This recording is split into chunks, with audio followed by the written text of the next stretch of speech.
A ver, vámonos empezando, ¿no?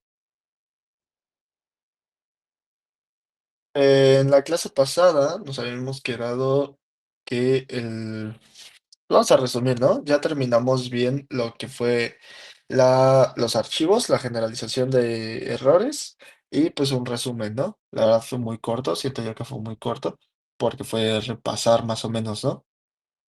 Y que fue pues esto, ¿no? El resumen. El resumen del capítulo 6 pues fue las funciones anónimas, recursivas, de menú, las, bueno, la introducción a las clases. Uy, hace frío, espérame.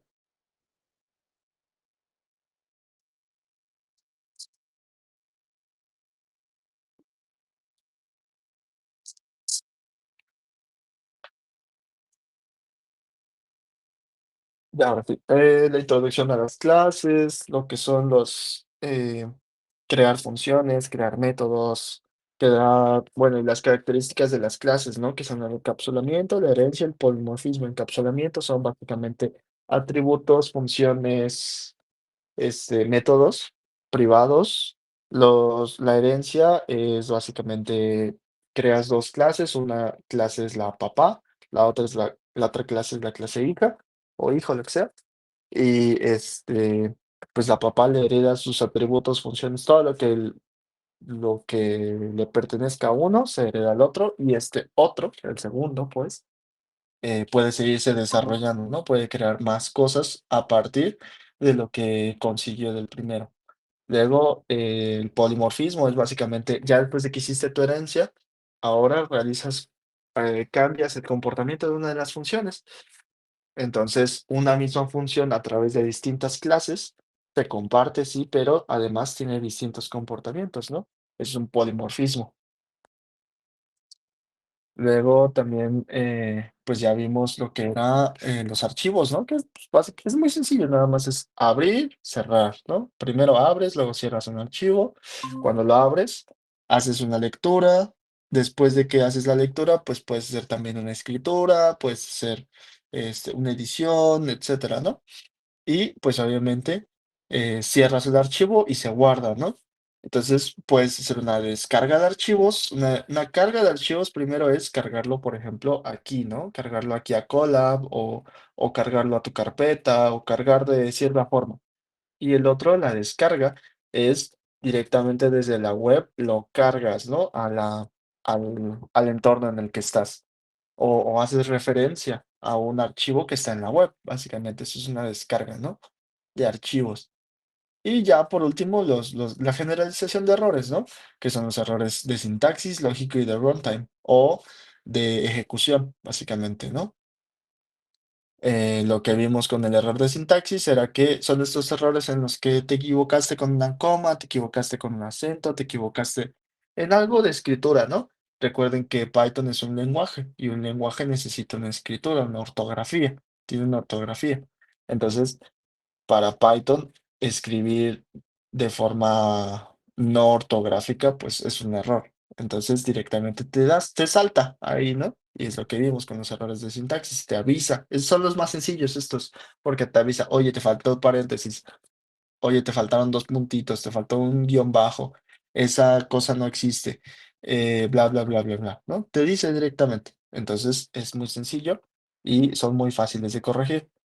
La siguiente de dificultad de corregir son los errores lógicos. Los errores lógicos son aquellos en los que se realiza el resultado, se hace el comportamiento, se realiza la función, pero el resultado obtenido no es el esperado. Ajá. Es un resultado ilógico, básicamente, ¿no? Un error lógico es un resultado incorrecto.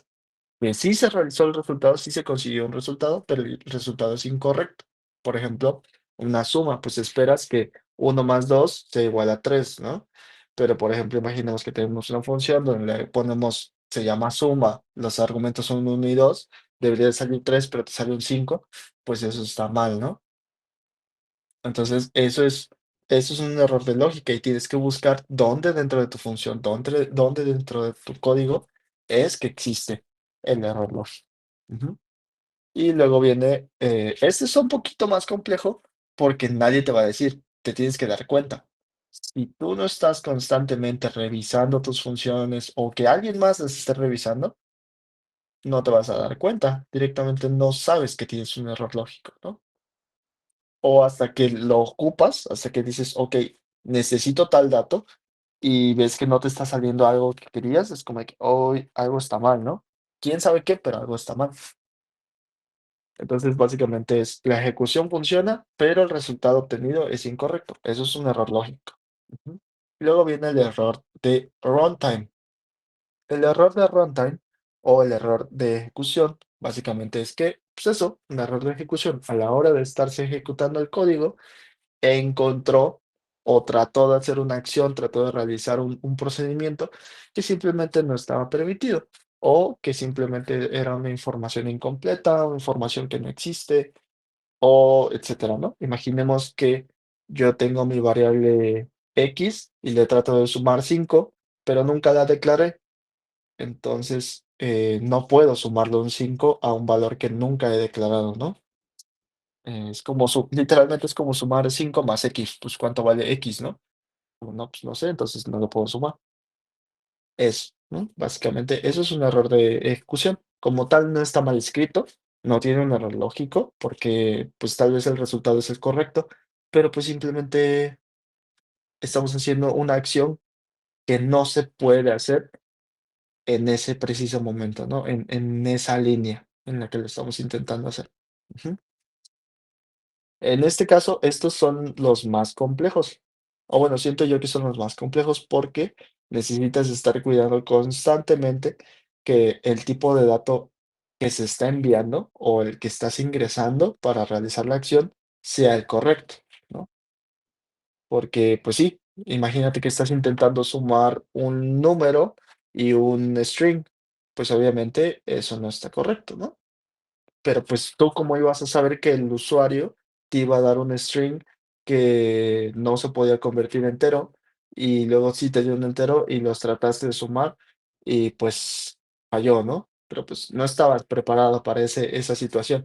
Entonces, lo que sucede aquí es el problema de esto es que se vuelve mucho más complejo el código. No es difícil, pero se vuelve más complejo. Ujú. Tienes que considerar muchos casos más que, pues, probablemente no tenías considerado al inicio, ¿no? Entonces, básicamente ese es el problema o eso es, la dificultad de solucionar los errores de ejecución. Ujú. Y bueno, pues ya les dejo aquí lo típico, sus 20 ejercicios, sus 15, de hecho les dejé 19 ejercicios. Y pues obviamente con sus soluciones, ¿no? No nos va a dejar sin solución. Y pues ya, ¿no? Aquí está todo, muy bonito. Todo eso fue el capítulo número 6.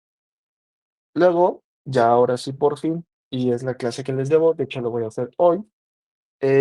La clase que les debo básicamente era sobre análisis y manipulación de datos y archivos, ¿no? Obviamente. Nosotros ya vimos cómo abrir, cómo cerrar, cómo leer, cómo escribir y cómo descargar y cargar, ¿no? Los archivos. Pero pues eso no es como tal un análisis, ¿no? Eso no, o sea, sí puedo abrir un archivo, pero pues si no lo leo y no lo transfiero, no lo traduzco a información relevante, pues no me sirve, ¿no? Entonces, básicamente, ese es el objetivo de este nuevo capítulo, ¿no? El capítulo número 7 y de hecho ya estoy llegando al capítulo 8. No me he estado haciendo menso, solo que me he estado esperando, ¿no? Porque no estoy muy seguro cómo dárselos, pero bueno, el tema es que en el capítulo número 7 ya trabajamos, ahora sí, por fin, lo que es el manejo de los datos, ¿no? Lo que es el manejo de los archivos, el manejo de datos, lo que es la manipulación, funciones, bla, bla, bla, bla, bla, ¿no? Todo lo que tenga que ver con NumPy en general y y las estructuras de datos, básicamente. Porque es NumPy y Pandas, perdón, son las dos librerías más, yo diría que son básicamente las únicas que necesitas para poder hacer un análisis de datos tal vez no muy extremo, ¿no? Si necesitas un análisis de datos así como regresión múltiple o cosas así ya bien extremas, pues ya tal vez te conviene otra librería, ¿no?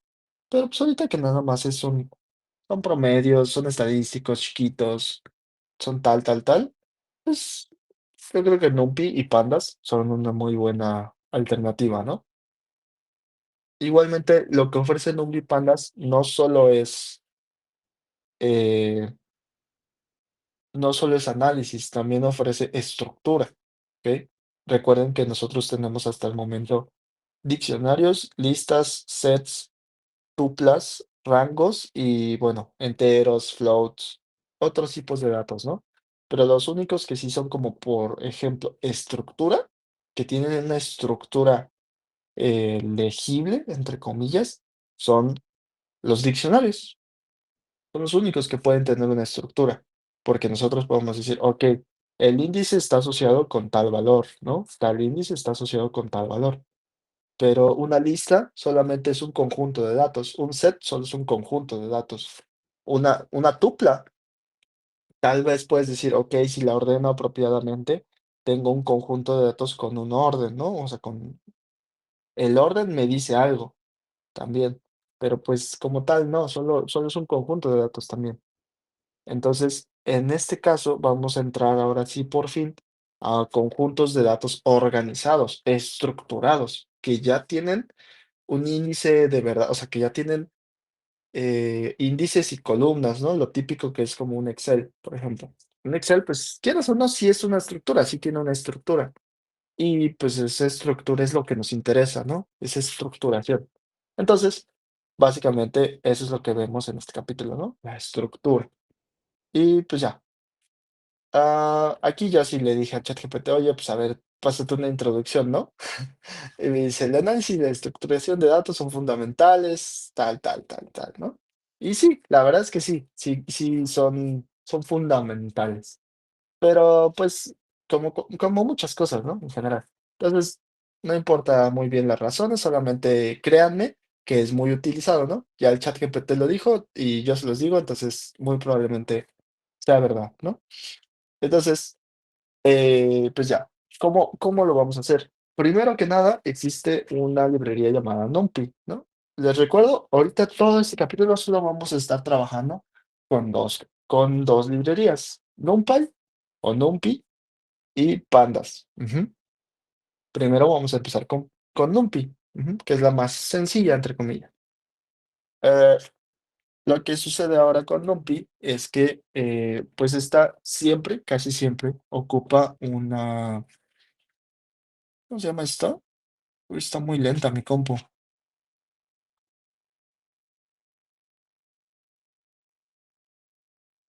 Okey.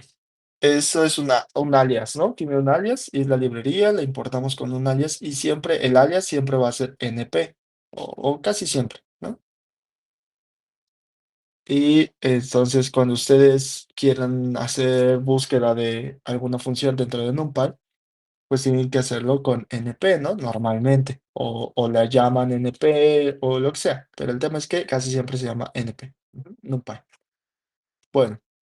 Ahora vienen las estructuras, ¿no? Ya vienen las estructuras por fin. Creación, manipulación y funciones de los arrays. Arrays son un tipo de estructura especializada que pertenece precisamente a NumPy. Entonces, nosotros tenemos que un array, básicamente, pues de hecho es un arreglo, ¿no? Es un arreglo y un arreglo, básicamente es un conjunto, sí, pero normalmente es de datos, ¿vale? Digo, de enteros. Entonces, un conjunto de enteros, pues es muy sencillo, ¿no? La diferencia que tienen NumPy y los arrays es que estos se ocupan mucho para como el análisis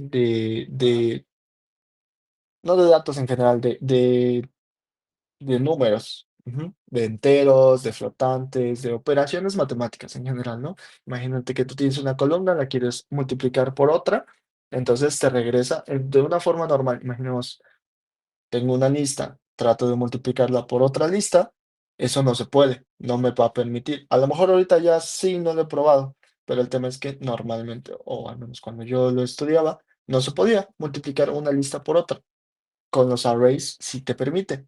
Agarras una lista, le multiplicas por otra y te regresa otro array que contiene la misma cantidad de elementos, Si yo agarro un array de 3 elementos, lo multiplico por otro de 3 elementos, entonces cada elemento se multiplica por cada elemento respectivamente, ¿no? El uno con el uno, el 2 con el 2, el 3 con el 3, y te regresa precisamente un nuevo array, que es el resultado de la operación de forma individual, ¿no? Que son uno por uno, 2 por 2, 3 por 3, ¿no? Etcétera. Y te regresa un uno, un 4 y un 9. Básicamente es eso lo que está pasando, ¿no? Pero, pues se ocupa, les digo, más que nada para numéricos, para análisis matemático. Ujú. Bueno, Eh, es una estructura que permite almacenar múltiples valores en una sola variable, organizándolos en una o más dimensiones. Los arrays de NumPy son como listas en Python, pero mucho más eficientes para manejar grandes volúmenes de datos y realizar operaciones matemáticas. Ujú. Eso es como la especialidad. Grandes volúmenes de datos y operaciones matemáticas. El array comparte las características con las listas de indexado, ordenado, inmutable o editable, ¿no? Recuerden que mutable significa editable. Pero la diferencia es que un array, no es heterogéneo, ¿vale? Un array no es heterogéneo.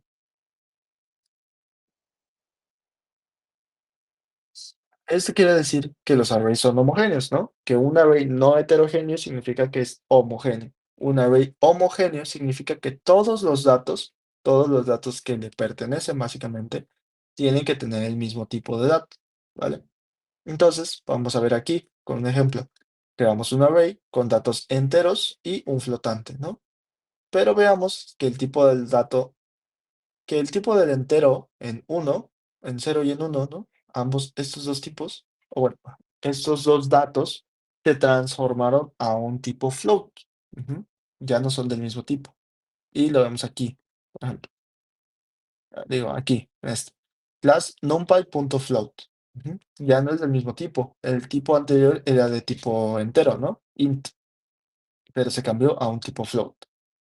Luego, también demostrando que es editable, que es mutable, pues podemos editar este dato por un 5, ¿no? Pero, de nuevo, este nuevo dato también se transforma a un tipo float, porque nosotros le estamos agregando un 5, un entero, pero aquí cuando yo imprimo ese mismo valor, me aparece un 5.0. Ujú. Luego, si agregamos un nuevo dato que no coincide en tipo, se transforman todos al tipo de dato más inclusivo. ¿A qué me refiero con esto? Imaginemos que yo ya tengo enteros y flotantes, ¿no? Tengo una lista de enteros y flotantes. Y yo de repente, o tengo un array de enteros y flotantes, pero pues obviamente el array tiene que estar convertido a flotante. Ujú. Bueno, no. A ver, vamos a reiniciar. Yo tengo un array de puros flotantes, así, ¿no? Puros flotantes. Y yo trato de agregarle un número entero, como está aquí, un número entero le trato de agregar. Pues lo que pasa es que como el número entero no contiene o es menos inclusivo que los números flotantes, entonces este no es el nuevo no es el nuevo tipo de dato. Ujú. ¿A qué me refiero con más inclusivo? Pues recuerden que hay conjuntos de datos, ¿no? Por ejemplo, están los enteros, están los naturales, están las fracciones, están bueno, racionales e irracionales, y están los reales, ¿no? Y los imaginarios por al final de todo. Entonces, nosotros tenemos que un número entero es aquel número que es 1, 2, 3, 4, 5, es positivo, que va de uno en uno, o bueno, tal vez le pueden agregar el cero si es que lo quieren ver así, pero bueno, el tema es que es 1, 2, 3, 4, 5, 6, 7, 8, 9, 10 y se sigue, ¿no? Al infinito. Pero si vemos, el cero, el uno, el 2 y el 3 está contenido en los naturales.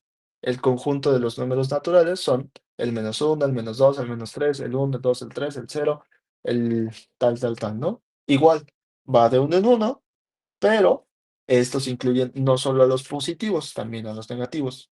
Como ese tipo de dato es más inclusivo, entonces ese es el nuevo tipo de dato. Luego de ese vienen En este caso estoy agarrando todos los enteros, ¿no? Los int. Para Python se llaman int, pero luego viene otro tipo de dato que se llama float. Los float, recuerden que son todos los números con punto decimal, no solo los positivos, también los negativos. Entonces, tengo que mis float, que hay el 1, el 1.01, el 1.3, el 1.5 y luego el 2, pues obviamente este incluye más datos que los enteros. Por lo tanto, los tipos float son más inclusivos. Por lo tanto, ese sería el nuevo tipo de dato, ¿vale? Para todos los elementos del array, ¿vale? Y ese es el nuevo tipo de dato para todos los elementos del array. Pero si yo tengo un string, pues obviamente ese contiene letras, ese contiene espacios, contiene caracteres raros, contiene un buen de otras cosas que no solo son los números, ¿no? Y tú puedes poner, y obviamente todos los números están contenidos en los string, ¿no? Cualquier número se puede escribir, pero no todas las letras, no todas las palabras son un número, ¿no? Entonces, por eso mismo, un string es más inclusivo que un float, puede contener más datos, o sí. Por lo tanto, si yo trato de agregar un string a mi mismo array, pues ahora todos los demás datos, todo el array se convierte al tipo de dato más inclusivo, que en este caso sería un string, ¿no? Veamos cómo. Aquí en mi inciso número C tengo mi float. Aquí le agregué un entero. Ese es menos inclusivo que el float, entonces todo se convierte en una float. Y es aquí como se ve. Pero si yo le agrego un digo un string, entonces en mi inciso D, ahora todos se van a convertir en string, ¿no? Y ya, es lo que está pasando aquí. Le puedo agregar una cantidad, pues sí, infinita de argumentos, le puedo agregar, pero siempre y cuando, no, de nuevo, le puedo agregar un objeto iterable. Recuerden que un objeto iterable es una tupla, un diccionario, de hecho no lo probé con diccionarios, pero una tupla y una lista sí se pueden agregar. Lo que sucede es que si trato de agregarlos, estos me van a decir, o estos se van a agregar de forma individual. Es decir, los elementos que pertenecen a la lista se van a agregar de forma individual, uno por uno, en vez de la lista como tal. Ujú. Y es lo que pasa aquí. Ya al final, en el punto F, se nota como agregué el 5, 6 y 7 y luego el 8, 9 y 10, pero en realidad los agregué de esta forma, ¿no? Esto es una tupla de listas y aún así se agregó de forma individual, ¿no?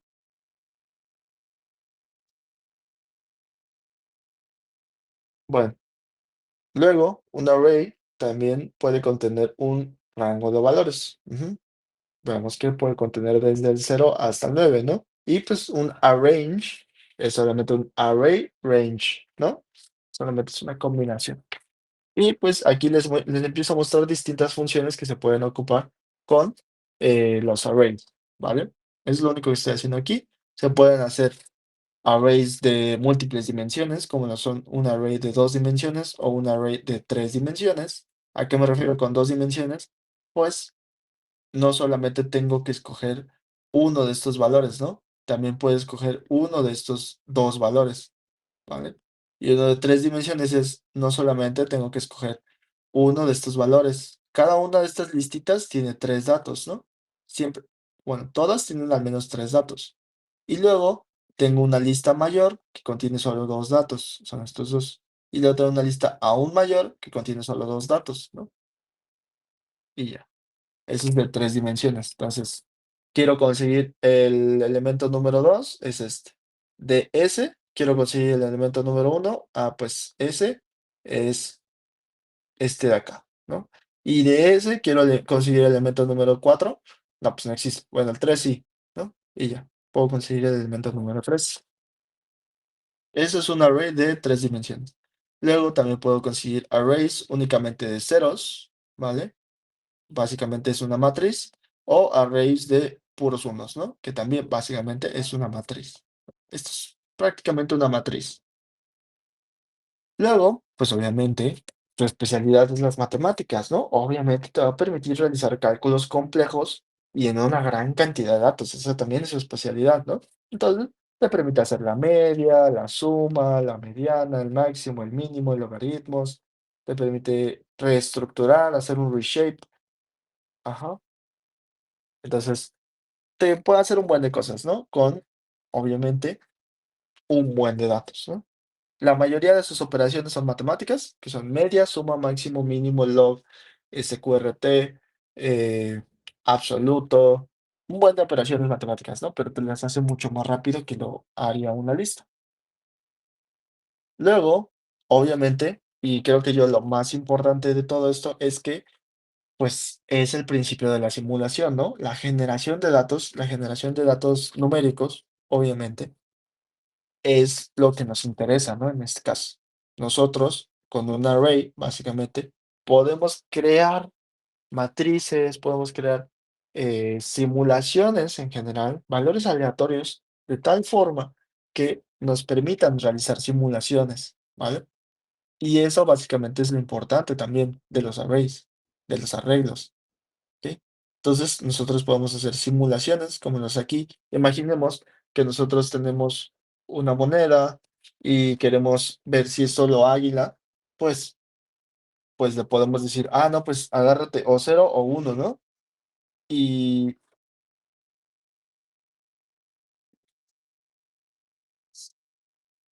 y con eso, pues vete consiguiendo. Ahí está, ¿no? Y vete consiguiendo pruebas de 10, ¿no? Imagínate que estás lanzando una moneda 10 veces y eso considéralo un experimento, ¿no? Y eso considéralo otro experimento y otro experimento. Y así, ah, pues ahora realízame 10 experimentos, ¿no? Y con eso puedo conseguir el promedio de cada uno de los experimentos y cada uno de los experimentos, no sé, lo puedo hacer de la cantidad de elementos que se me antoje, ¿no? O sea, lo puedo hacer de 100 experimentos o al revés, ¿no?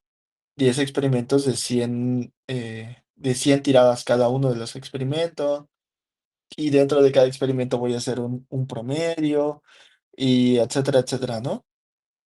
Entonces, pues es básicamente la importancia de la simulación, ¿no? Quiero yo hacer experimentos y quiero analizar cada uno de los experimentos, ¿no? Y ya, en general. Entonces, es muy sencillo de hacer todo eso con con la simulación de los arrays, ¿vale? La simulación de un array es muy sencilla, básicamente. O lo hace sencillo.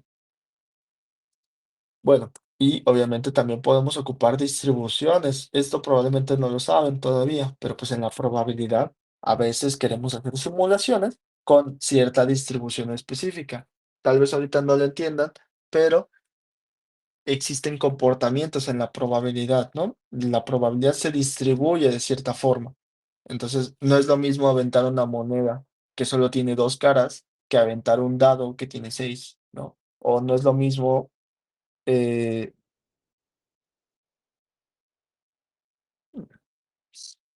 no es lo mismo tener un promedio, o sea, tener una población completamente distinta a toda, con cantidad de una cantidad de valores distintos, pues, infinita, porque, por ejemplo, agarramos el peso, ¿no?, de alguien, pues, varía en un gramo, ponle. Dependiendo de la escala, puede variar un gramo, varua puede variar 10 gramos, 100 gramos, un kilo, ¿no?, cada una. Pero, pues, las personas básicamente todas están entre un rango, ¿no?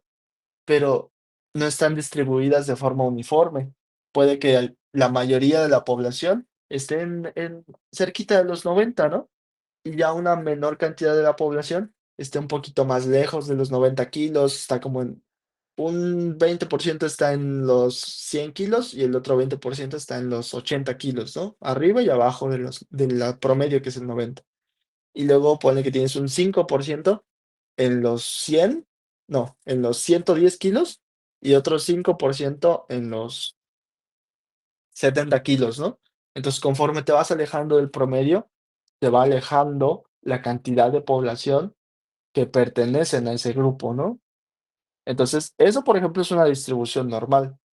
Entonces, a ti te interesa muchas veces en la probabilidad y en la estadística te interesa hacer simulaciones con una distribución normal, con una distribución de test-student, con una distribución exponencial, Poisson, gamma, etcétera, etcétera. Hay muchas distribuciones, ¿no? Hay comportamientos en las que se distribuye la información. Entonces, pues podemos hacer simulaciones con estas distintas distribuciones, ¿no? Eh, y pues ya, eso es básicamente como la importancia de la simulación y la importancia de los arrays, ¿vale? Como pues sí, básicamente eso, las simulaciones y pues el estudio de la probabilidad, la estadística, etcétera, ¿no? Y pues obviamente aquí les di un ejemplo. Imaginemos que tenemos 50 datos, 50 productos. Estos pertenecen son a lo largo de un año, ¿no? Y tiene una distribución normal, perdón, se venden 50 productos de forma diaria, ajá, con una variación de 10 productos por día. ¿Qué significa una variación? Ah, pues puede que hoy tenga 50, pero pues mañana puedo tener 60 y pasado mañana tengo 40 y el día siguiente tengo 55 y luego 45, luego 70, luego 75, etcétera, etcétera, ¿no? El tema es que no se queda constante. Puedo tener una variación de la venta, ¿no? No necesariamente voy a vender siempre 50 cosas al día. Puedo vender 60, 70, 5, 3, 55, 57, 49. Puedo vender una cantidad variable de elementos, ¿no? Pero el tema es que el promedio es 50 y la variación es de 10. Ujú. ¿Qué significa la variación? Pues eso ya estoy en probabilidad, ¿no? Yo nada más ahorita ya sé, pero pues ustedes imagínense que solo es eso, ¿no? Va variando. Luego, simulamos las ventas durante 360 días, que es básicamente un año, ¿no? Y pues, obviamente, vamos a mostrar un poquito, ¿no? Entonces, tenemos nuestras ventas diarias, tenemos nuestras ventas diarias simuladas y mostramos las primeras 10 ventas, ¿no? Que son, el primer día vendí 72, el segundo día vendí 68, el tercero vendí 50, 47, 44, 45, etcétera, etcétera, ¿no? El tema es que más o menos en promedio, 50. Ujú. Si yo le hago un promedio a esto, debería de conseguir 50, que es pues, precisamente el promedio que utilizamos, ¿no? Para generarlo. Luego, de estos datos, pues ya puedo generar distintos estadísticos, ¿no? Que son, a ver, imaginemos que esto fue una simulación, ¿no? Imaginemos que esta fue la realidad. Esto fue lo que en verdad conseguí durante un año. Y de lo que en verdad conseguí, pues puedo conseguir un promedio, puedo conseguir el máximo, puedo conseguir el mínimo de ventas en un solo día, puedo conseguir por mes. ¿Cómo es por mes? Pues los agrupo, ¿no? Imaginemos que yo de nuevo tengo mis 360 días, pues por mes serían 30 días, ¿no? Entonces, si yo los reagrupo de tal forma que tengo yo 12 meses donde cada mes, cada fila tiene 30 datos, que son cada uno de los días, pues ya lo separé por meses, ¿no? Y ahora puedo hacer de nuevo otro análisis, por ejemplo, otro promedio, de forma que el resultado me da valores, mm, y de forma que el resultado son valores mensuales, ujú, no anual, sino ahora son promedios mensuales, ¿no? Y digo, ok, hace rato era el promedio anual, ¿no? Sí, hice 50.325 ventas de forma diarias, pero pues es el promedio anual, ¿no? Pero imaginemos que yo lo divido por mes y digo, ok, ¿cuánto fue el promedio? No solo anual, ahora cuánto fue el promedio mensual, ¿no? Según cada mes. Entonces, por ejemplo, pues es lo que puedes hacer. Otra cosa que puedes hacer es como lo hice aquí, ¿no? Que consigues la suma de las ventas mensuales. Y después de conseguir la suma de las ventas mensuales, pues ordenas y dices, ok, ¿cuál fue el mes en el que más vendí? Aquí el mes en el que más vendí fue el número 6, ¿no? Que sería el 0, 1, 2, 3, 4, 5 y 6.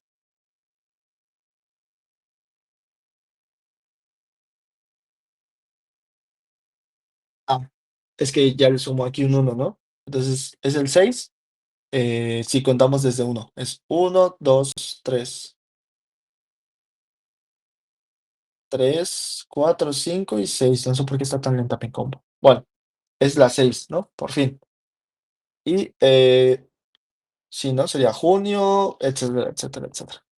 Entonces, ya lo hice por mes, puedo conseguir informaciones de por mes, ¿no? Y pues aquí les hice una visualización simple, también de una vez lo metí aquí, para, pues para que vean que se puede simular y se puede hacer gráficos, ¿no? Los gráficos son muy sencillos, en realidad solamente es figure, es plot, es AXH line, es X label, Y label, title, legend y show, ¿no? Y pues es muy sencillo, en realidad son solo, aquí sí no me voy a parar a explicar cada una de las funciones, porque, que de hecho son métodos, porque son demasiadas.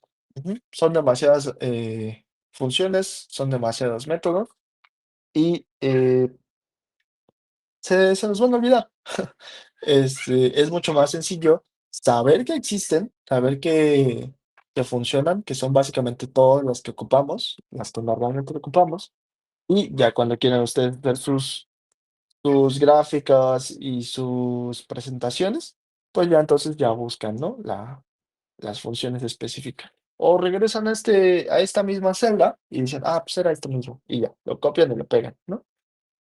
Entonces, el tema es que, pues, esto es lo que normalmente se hace, ¿no? Si tenemos un gráfico de barras, por ejemplo, tenemos aquí un gráfico de líneas, un plot. Este es un gráfico de línea. O podemos hacer un gráfico de barras, ¿no? Plot.bar. Este es un gráfico de barras.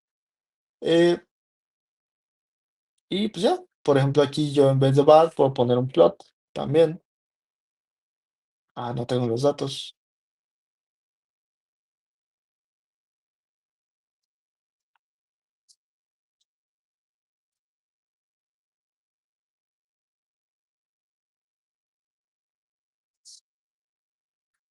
Ahí está, ¿no? Ya acabo de cambiar la función. Ahora en vez de ser un gráfico de barras, ahora es un gráfico de líneas, ¿no?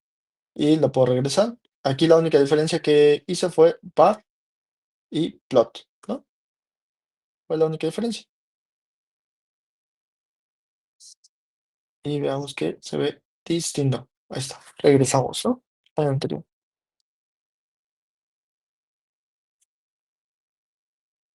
Ok. Y pues básicamente esta es la importancia de los arrays. Son múltiples dimensiones, son muchísimos datos, o sea, nos permite el ingreso de muchísimos datos y el análisis de muchísimos datos. Y pues básicamente eso, ¿no? Análisis simple, claro. No podemos hacer regresiones, no podemos hacer un buen de cosas que ya son el análisis pesado, pero pues sí al menos sí nos permite el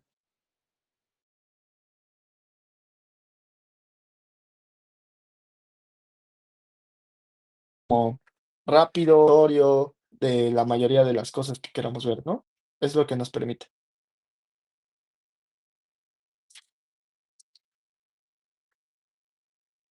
Bueno, yo de haber visto ya los arrays y de haber visto más o menos un NumPy, ¿no? Porque obviamente hay muchísimas funciones, ¿no? Hay muchísimas, muchísimas funciones. Pero bueno, el tema es que lo que se tienen que llevar son los arrays. Son, existen porque queremos hacer cálculos matemáticos rápidos, eficientes, mucho más grandes y son exploratorios, ¿ok? Son exploratorios, son cálculos exploratorios, son cálculos rápidos, ujú, y pues, son cálculos sobre mucha información, básicamente. Luego de esto, eso es una estructura, ¿ok? Eso es una de las estructuras, que es creo que está muy lenta esta página específica.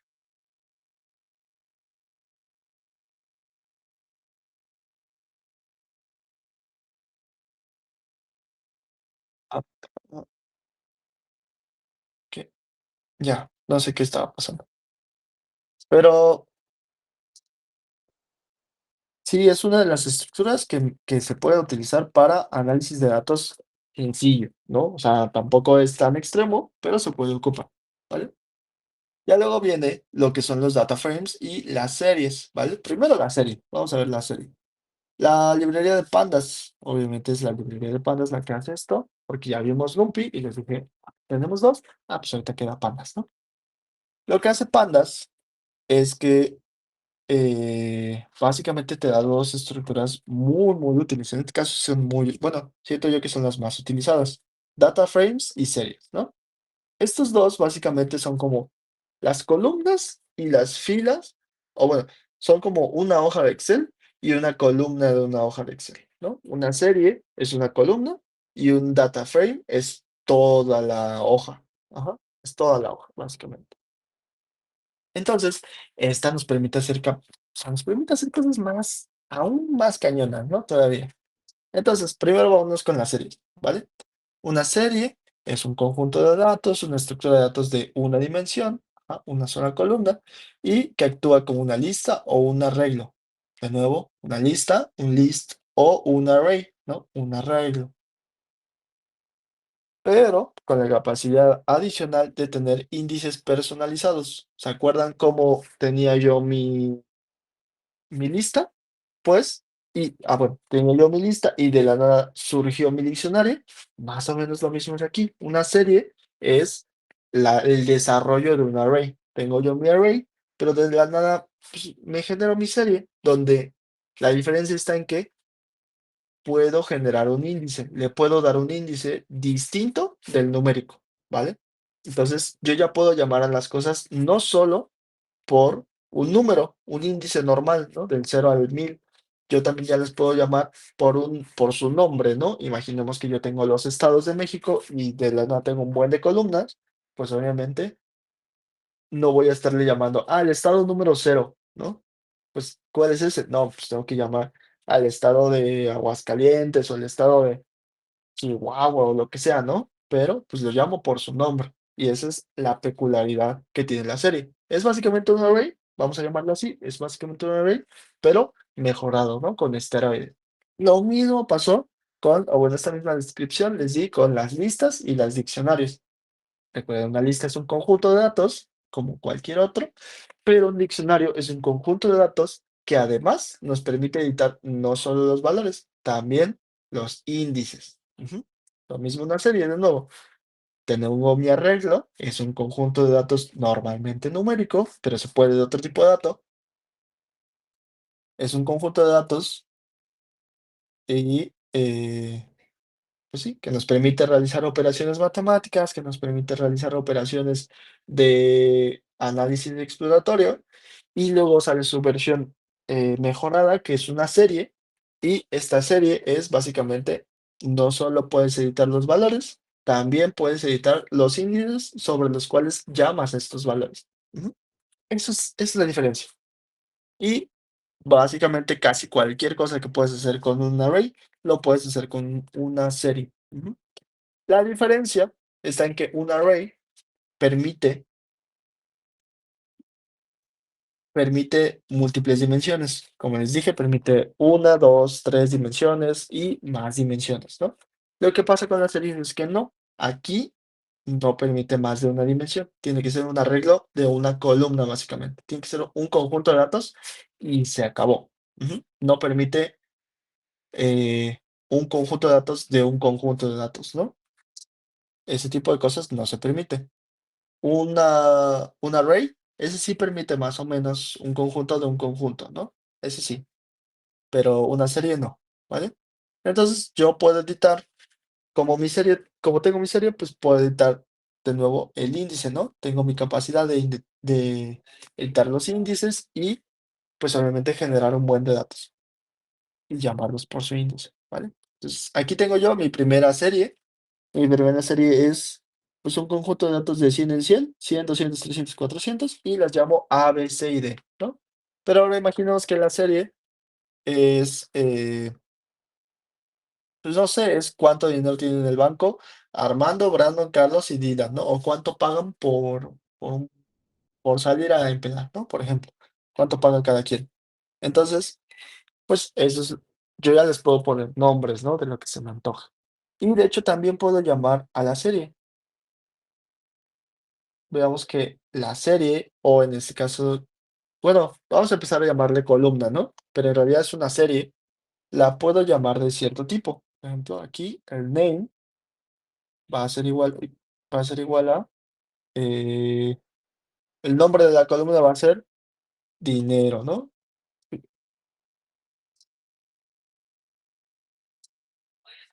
Uy, ay, bueno, no le importa. Aquí. Y veamos cómo aquí además agrega una característica que es, tiene un nombre, ¿ok? El array como tal, dentro de sí mismo, digo, perdón, la serie dentro de sí mismo tiene un nombre y ese nombre es dinero. Ajá. Esto es una variable más, ¿vale?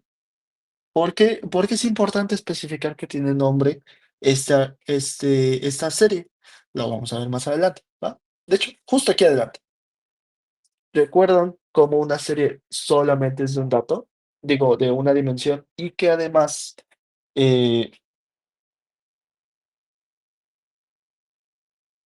bueno, es un conjunto de datos, es de una sola dimensión, lo estábamos llamando columna y además puede tener un nombre, pues es porque se comporta básicamente como una columna, ¿vale? Y pues una columna pertenece a un conjunto de cosas más grande, que es eh, pues básicamente una tabla, ¿no? Entonces, eso es lo que es un data frame. Ahí viene el concepto de un data frame. Un data frame básicamente es una tabla, ¿no? Una tabla, una hoja de cálculo en Excel o una tabla de SQL, ¿no? Que es otro lenguaje, pero ustedes pueden entender muy fácilmente una tabla cualquiera, ¿no? Una tabla de Excel, eso es un data frame. Es una estructura de datos de dos dimensiones, que son columnas y filas. Ujú. Cada columna tiene un tipo de dato distinto. Recuerden, una serie es básicamente un array y un array solamente permite un tipo de dato a la vez. Ajá, no permite múltiples tipos de datos a la vez. Entonces, pues eso obviamente se hereda, entre comillas, a los data frames. Cada una de sus columnas tiene un solo tipo de dato, pero cada una de las columnas es independiente. Como son independientes, entonces te permite tener múltiples tipos de datos, uno sobre cada columna, ¿no? Luego, tenemos múltiples columnas. También tenemos múltiples, no múltiples, en este caso sí tenemos múltiples columnas. Y también tenemos múltiples filas, perdón, tenemos filas, pero tenemos solamente un índice. Ujú, un índice distinto, ¿no? Para cada fila. Pero el tema es que el índice es,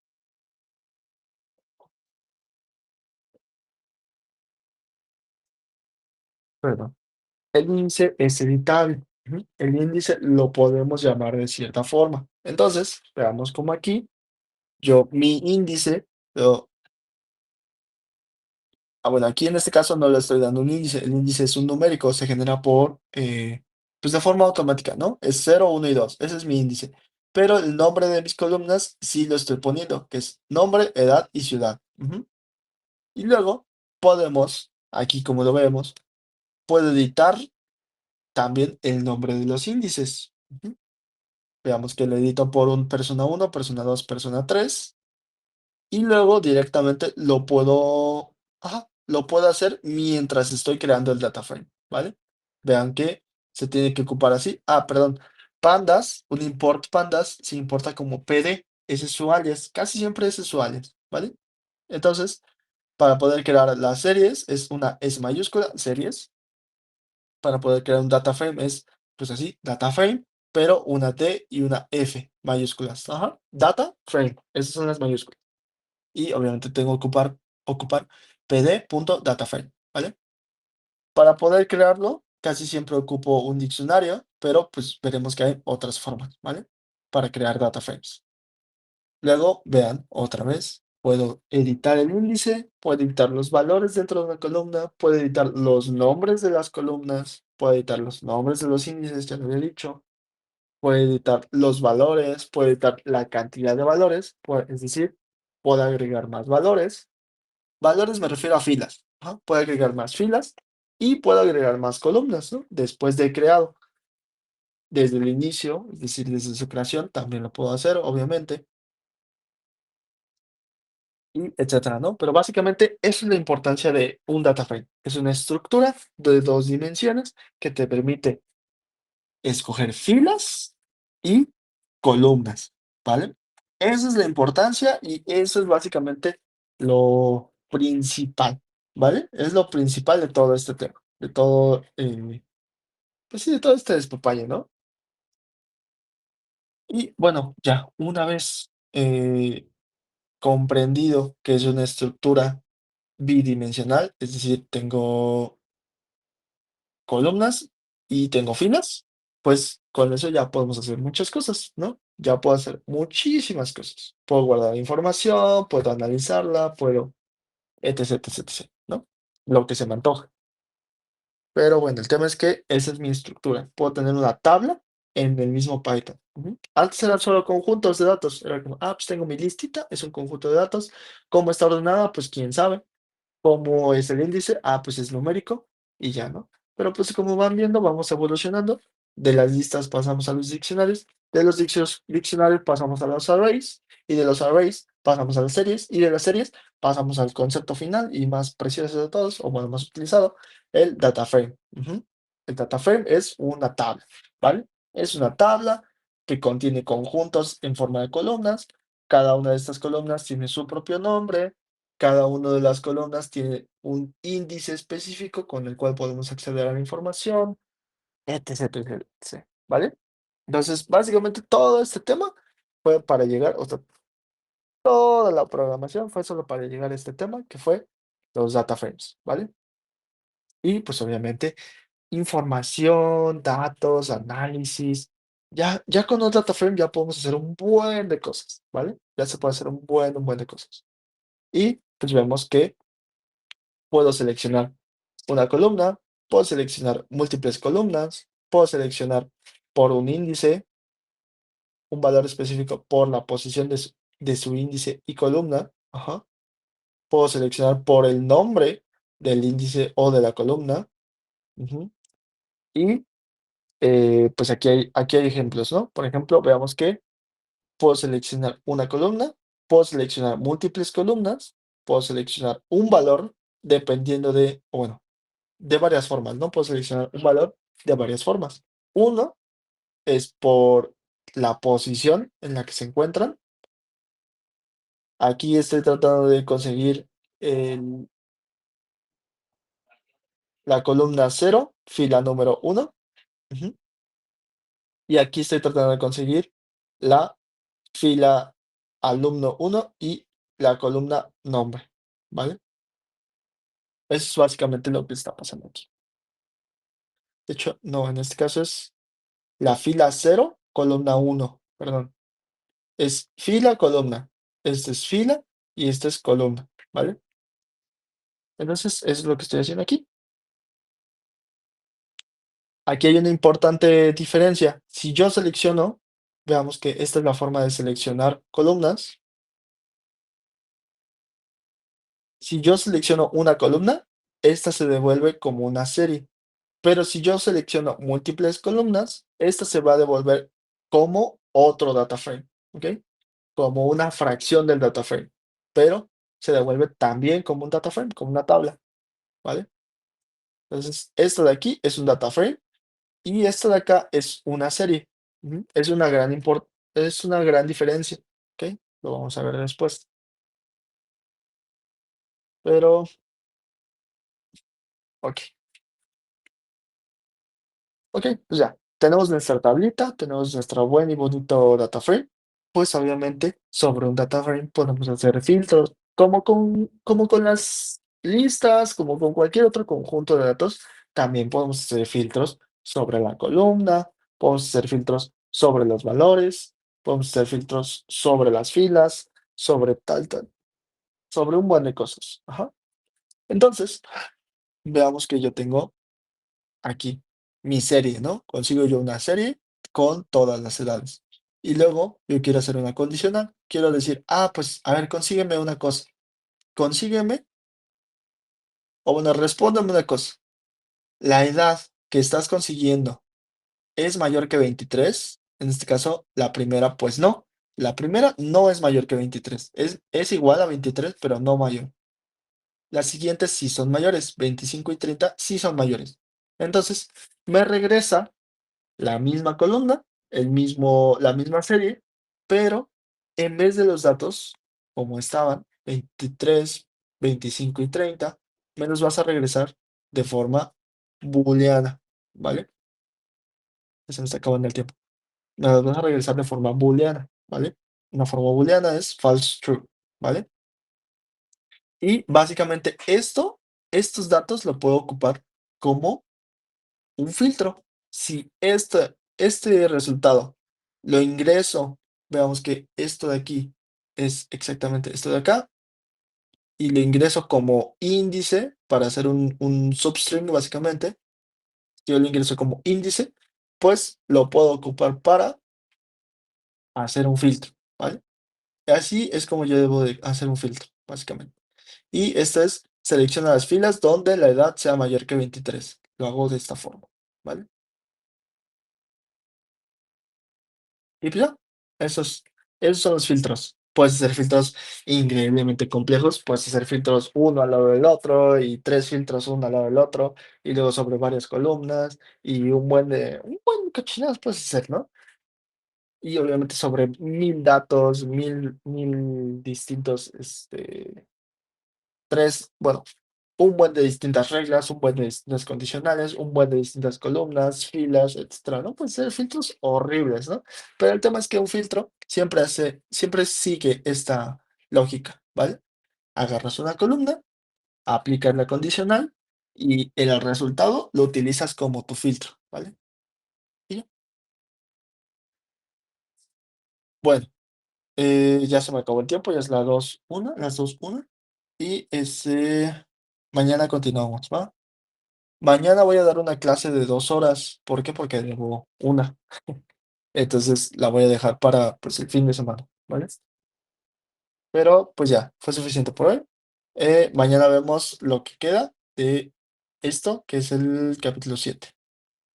Ya es muy sencillo, ya esto ya está rápido. No es tanto problema. Esto de aquí es más que nada texto. El C y el D son más que nada texto. Pero bueno, ya, suficiente. Nos vemos mañana, ¿va? Bueno, te veo mañana, José. Dale, gracias. Sale, adiós.